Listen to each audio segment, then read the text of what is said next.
भगवान श्री राम जब 14 बरस का वनवास पूर्ण करके अयोध्या लौटे थे तो अयोध्या वासियों ने खूब खुशी मनाई थी और देवताओं ने यश गाया था। अटारियों पर स्त्रियां बच्चे पहुंच गए थे और विमान को निहार रहे थे कि श्री राम के दर्शन हो जाएं। वही माहौल इस वक्त अयोध्या के अंदर है और देश भर में भी है। सभी बेहद व्याकुल हैं, इंतजार नहीं कर पा रहे हैं 22 जनवरी का। नमस्कार, मैं हूं श्रुतिका आप सभी के साथ और आप देख रहे हैं इंडिया टीवी। आज हम बात करेंगे उस संघर्ष की जो इस पड़ाव पर पहुंचने के दौरान रहा है। पथ प्रदर्शक के तौर पर साधु संत हमारे साथ रहे ताकि श्री राम के दर्शन हम कर पाएं। 22 जनवरी को प्राण प्रतिष्ठा होनी है और ऐसे में सभी बेहद बेसब्री से इंतजार कर रहे हैं उस क्षण का जब भव्य स्वरूप के दर्शन हम कर पाएंगे। इस वक्त साधु संत क्या सोच रहे हैं ये जानना बेहद जरूरी है।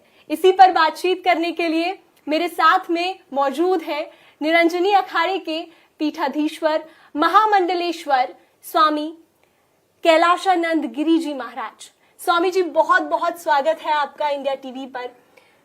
मन में बहुत व्याकुलता है इस बात को लेकर कि जब भव्य स्वरूप के दर्शन होंगे तो कैसा लगेगा। आप लोग तो पूरे पथ के दौरान ही बताते रहे हैं, मार्गदर्शन करते रहे हैं। आज आपकी क्या भावनाएं हैं ये पूरा देश जानना चाहता है। रामो राजमणि सदा विजयते रामं रमेशं भजे रामेणाभिहता निशाचरचमु रामाय तस्मै नमः। माता रामो मत्पिता रामचन्द्रः स्वामी रामो मत्सखा रामचन्द्रः सर्वस्वं मे रामचन्द्रो दयालुर्नान्यं जानै नैव जानै न जाने। श्रुति, इतना अच्छा अवसर और इतना अच्छा सवाल। भारतीय संस्कृति में इससे बड़ा उत्सव का पल नहीं आ सकता।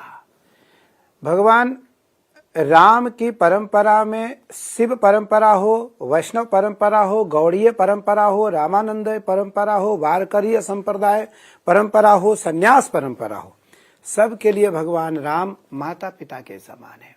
माता रामो मत पिता रामचंद्रः स्वामी रामो मत सखा रामचंद्रः सर्वस्वं मे रामचंद्रो दयालुर नान्यम जानै नैव जाने न जाने। भगवान राम साधु संतों के, सनातनियों के, सदग्रस्तों के और सज्जनों के माता हैं, पिता हैं, सखा भी हैं। माता हैं, पिता हैं, सखा हैं, बंधु हैं, भ्राता भी हैं, सर्वस्व हैं। क्या है? सर्वस्व हैं। आज भारत ही नहीं, देवदनुज किन्नर बहु नारी, देवदनुज किन्नर सब आह्लादित होंगे। फर्क इतना है हम उन्हें देख नहीं पा रहे हैं, पर वो देख रहे होंगे कि देवदनुज किन्नर सब नारी बहु बरसे बहु सुमन बिहारी। बहुत प्रकार के सुमन, सुमन का अर्थ पुष्प। भगवान राम लला के ऊपर, अयोध्या के ऊपर आज पुष्प वर्षा हो रही होगी कि आज अवधपुर बाज बधाई। आज अयोध्या में बधाई बज रही होगी, देवता बजा रहे होंगे।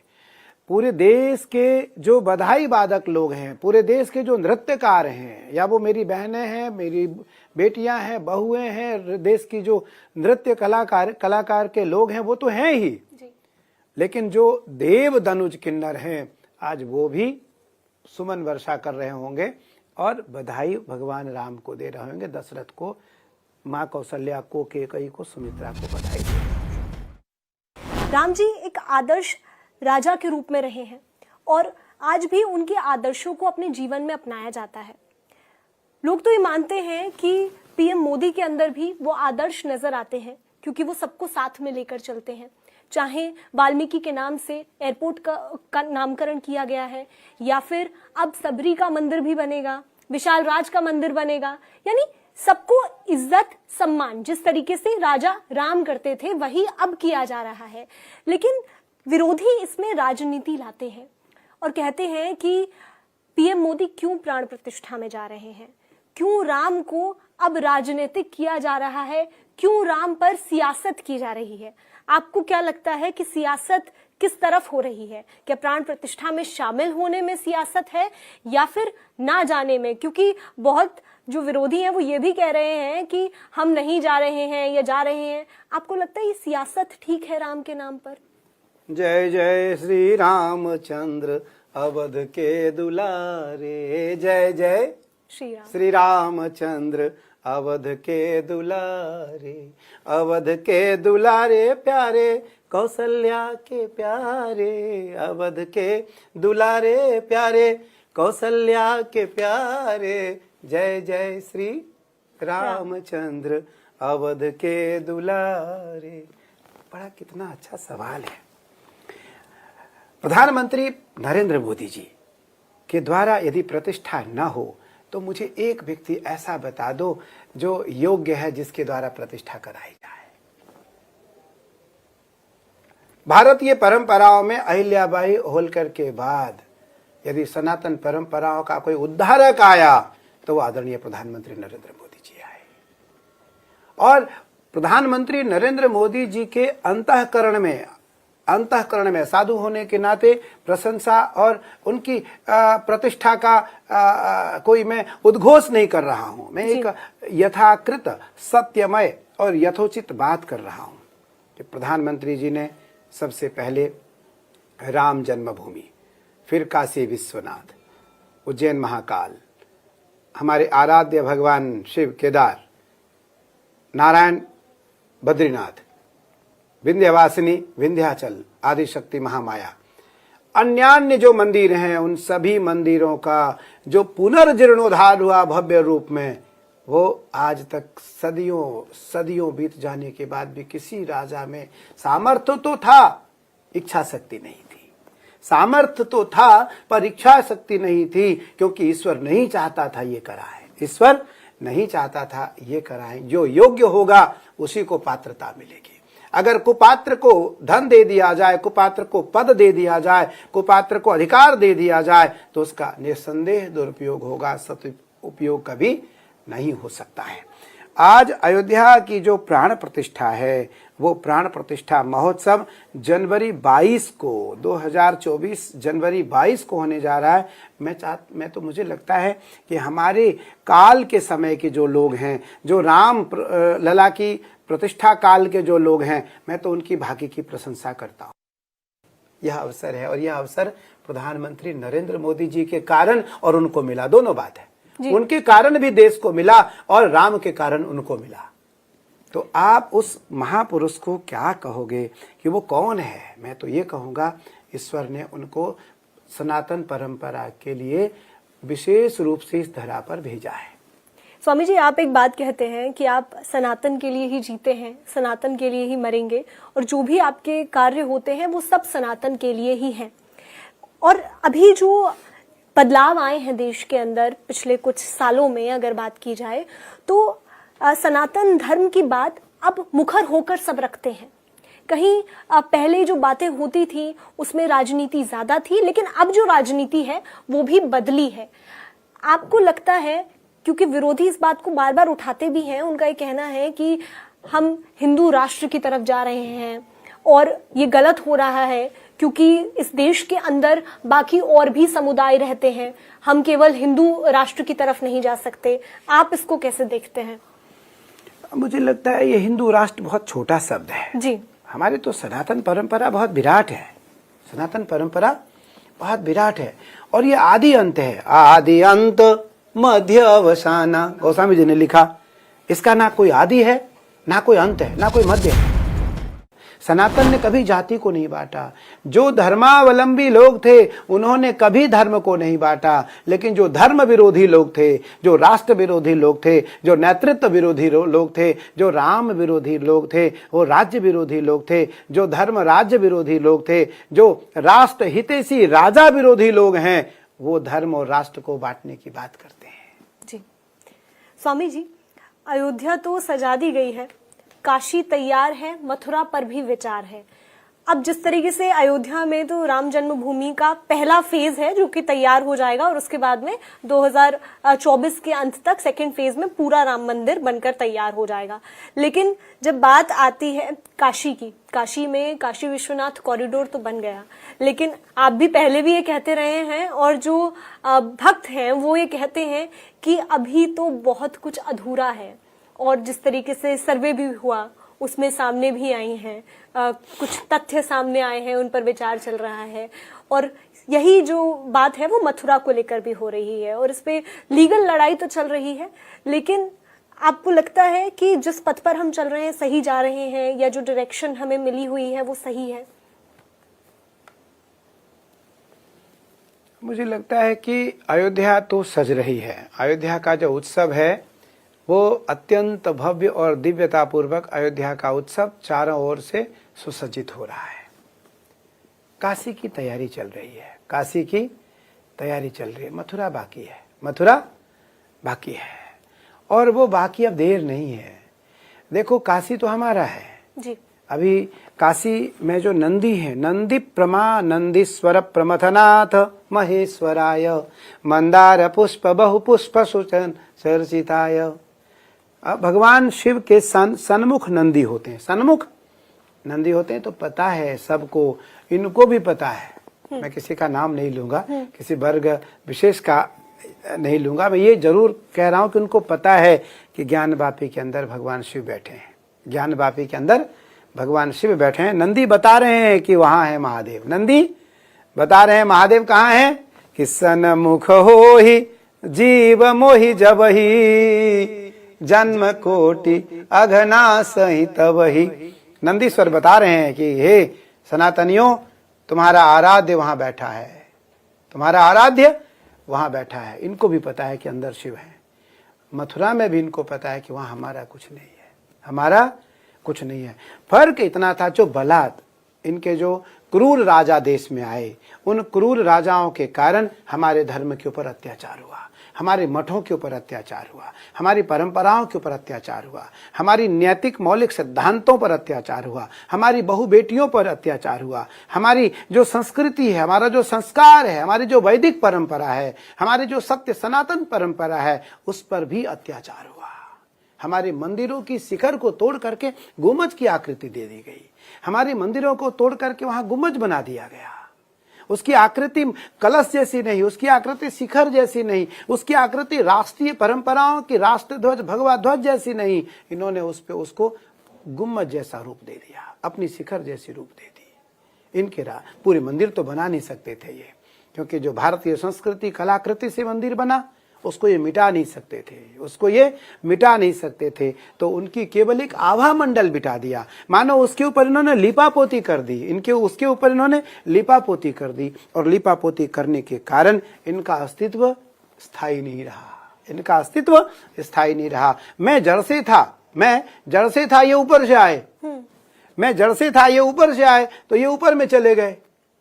मैं जड़ से था, मुझे कोई समाप्त नहीं कर सकता, लेकिन मेरी जड़ कमजोर न हो, हमारा जड़ कभी कमजोर ना हो। इसके लिए बेटी रोटी चोटी राम राष्ट्र और रोटी, इन 6 की रक्षा करनी है। शिक्षा दीक्षा और भिक्षा, इन 9 की रक्षा करनी है। इसी तरीके से जो भक्त हैं वो ये भी कहते हैं कि जब जब अयोध्या जाते रहे तो त्रिपाल के नीचे राम जी को देखकर बहुत मन आहत होता था। बारिश हो रही है, हम तो अपने घरों में आ जाते हैं, बारिश हो रही है छुप गए। राम के पास घर नहीं था, श्री राम के पास घर ही नहीं था। और साथ ही जब ठंड पड़ रही है वो खुले में है, गर्मी है तब भी वो खुले में है। तो ऐसे में मन बहुत आहत होता है। भक्त तो रो पड़ते हैं जब वो इस बात का वर्णन करते हैं।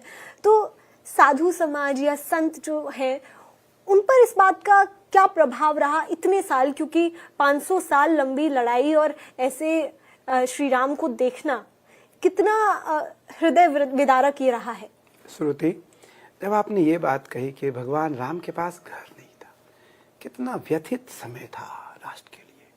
धिक्कार है सभी सनातन परंपराओं के छोटे बड़े लोगों का कि जो मुझे घर देता है वो बेघर है, जो मुझे यश देता है वो बेघर है, जो मुझे राज देता है वो बेघर है। गोस्वामी तुलसीदास जी महाराज लिखते हैं कि जाकी सुता जग जीवन तो हरिधाम तजे कतहु न बने, हरिधाम तजे कतहु न बने। को माई बाप के लालन को, कोई माई बाप के लालन को तजी सको कहाँ करी काहुन को। कोई अपने माता पिता का त्याग कर सकता है? नहीं।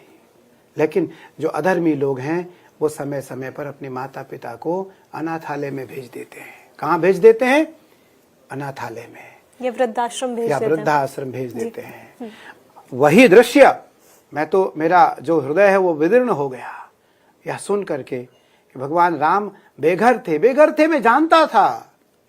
मैं तो बहुत राम के, कृष्ण के, नारायण शिव का अनुयायी होने के नाते कृष्ण राम का बहुत नजदीक हूं, क्योंकि शिव राम के उपासक हैं। शिव किसके उपासक हैं? राम के। और मैं तो शिव के दासा अनुदास नंदी का सेवक हूं। राम का चरण धूल लेने के लिए तरसता रहता हूं, राम का चरण धूल लेने के लिए तरसता रहता हूं। और भगवान राम को बेघर से घर में लाने वाला जो व्यक्ति है वो कितना यशस्वी होगा। स्वामी जी, ज्यादा समय नहीं लूंगी, एक आखिरी सवाल इस पर जरूर आपसे लूंगी, क्योंकि आप लगातार इस बात को कह रहे हैं जो राम का ना हुआ वो राष्ट्र का नहीं होगा। तो ऐसे में साल 2024 लोकसभा में क्या राम अपना आशीर्वाद दिखाएंगे? क्या राम का आशीर्वाद मिलेगा? या चूंकि राम भगवान की प्राण प्रतिष्ठा में इतना बड़ा रोल है, अहम रोल है, छोटा मोटा रोल भी नहीं है, कि अब इस पड़ाव पर आ गए हैं कि राम भगवान को अपना दिव्य दरबार मिलने वाला है और पूरा मंदिर बनकर तैयार हो रहा है। ऐसे में 2024 में क्या भारतीय जनता पार्टी को इससे कोई लाभ हो सकता है? अब मैं भारतीय जनता पार्टी की बात नहीं कर रहा हूं, मैं तो उस व्यक्ति की बात कर रहा हूं जिन्होंने, आप प्रधानमंत्री नरेंद्र मोदी की बात कर रहे हैं। आप बहुत समझदार हो। मैं कह रहा हूं कि प्रधानमंत्री जी ने आज राष्ट्र को समृद्ध किया है, राष्ट्र को जी समृद्ध किया है। सनातन परंपरा जो उपेक्षित थी जी, जो उपेक्षित पड़ा हुआ था, आज उसे सापेक्ष किया है जी। वेद की भाषा में, न्याय की भाषा में, दर्शन की भाषा में आज उसे पूर्णतया किया है। मुझे लगता है कि राम ने इसीलिए उनको याद किया है, आप आओ, अभी बहुत काम बाकी है, बहुत काम बाकी है, बहुत काम अभी बचा पड़ा है। मेरे करोड़ों अनुयायी हैं, मुझे लगता है मेरी दुनिया में 10 करोड़ के आसपास मेरे अनुयायी हैं जो मेरे अपने हैं। मैंने एक व्यक्ति से आज तक कभी नहीं सुना कि प्रधानमंत्री जी खराब हैं, प्रधानमंत्री अच्छे नहीं हैं। क्यों? हमने किसी को पढ़ाया तो नहीं, हमने किसी को सिखाया नहीं, हमने किसी को बताया नहीं, हमने किसी को समझाया नहीं, हमने किसी को बाध्य नहीं किया कि आप प्रधानमंत्री जी की प्रशंसा करो। इसलिए कौन ऐसा व्यक्ति होगा जो राष्ट्र प्रेमी नहीं होगा, जो मातृ प्रेमी नहीं होगा, जो पितृ प्रेमी नहीं होगा, जो राम प्रेमी नहीं होगा, और जो राष्ट्र का निर्माण चाहता है, जो राष्ट्र का उद्धार चाहता है, जो राष्ट्र का कल्याण चाहता है, जो राष्ट्र का उत्थान चाहता है। संसार के लोग उसका पतन कैसे चाहेंगे? जी, संसार के लोग, सनातनी लोग, सदग्रस्त लोग, सज्जन लोग, साधु लोग, सन्यासी लोग, सदग्रस्ती लोग राम को, राष्ट्र को, कृष्ण को, शिव को, परंपराओं को, गंगा को, सनातन को, संस्कृति को, संस्कार को, वेद को, परंपराओं की नीति को मानने वाले जो लोग हैं, वो उस व्यक्ति का पतन कैसे होने देंगे? तो इसलिए यह सत्य सिद्ध हो रहा है, पता है सबको कि राम सीधे कृपा कर रहे हैं। राम का अर्थ साधु सीधे कृपा कर रहे हैं। साधु और राम का बड़ा संबंध रहता है जी। तो प्रधानमंत्री जी भी साधु ही हैं, साधु ही है वो। प्रधानमंत्री जी भी साधु ही हैं, प्रधानमंत्री जी भी साधक ही हैं। उस कारण भगवान राम जितने छूटे हुए कार्य हैं सब प्रधानमंत्री जी से कराना चाहते हैं, और इसलिए कराना चाहते हैं कि देश के सभी साधु संत का जो आशीष है वो प्रधानमंत्री जी के ऊपर साक्षात है, सीधा है। तो देखिए, साक्षात पूरा आशीर्वाद राम भगवान का है, जो राम को आगे बढ़ाते हैं, राम को मानते हैं, राम को पूज्यनीय स्तर पर रखते हैं, वो राष्ट्र के हो जाते हैं। यही बात आज स्वामी कैलाशानंद जी भी कर रहे हैं। 22 जनवरी का सभी को इंतजार है, इंतजार हो भी नहीं पा रहा है।